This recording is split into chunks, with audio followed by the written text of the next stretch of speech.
আপনাদের সামনে একটি গুরুত্বপূর্ণ বিষয় নিয়ে আলোচনা করব। সেটি হচ্ছে একই ফোনে দুটি ফেসবুক।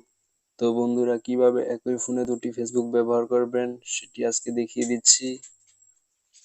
তো বন্ধুরা, আমাদেরকে প্রথমে যেতে হবে, আপনার ফোনের সেটিংসে চলে যাবেন। তো আমি আমার ফোনের সেটিংসে চলে আসলাম। সেটিংস আসার পর এখানে উপরে কর্নারে সার্চ বক্স দেখতে পাবেন। এখানে সার্চ বক্সে ক্লিক করে দিবেন।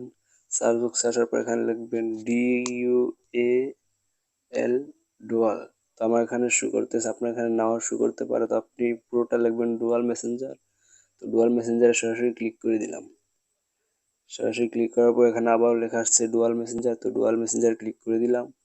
এখানে দেখতে পাবেন যে মধ্যের অ্যাপসটা ফেসবুক। তো এখানে ওপেন করে দিবেন। ওপেনে টিপ দিয়ে তারপর এখানে ইনস্টল লেখা আসবে, ইনস্টলে ক্লিক করে দিবেন। তো বন্ধুরা, আমাদের সম্পূর্ণ কাজটি হয়ে গেছে। ভিডিওটি যদি ভালো লাগে অবশ্যই লাইক করবেন এবং চ্যানেলটি সাবস্ক্রাইব করবেন।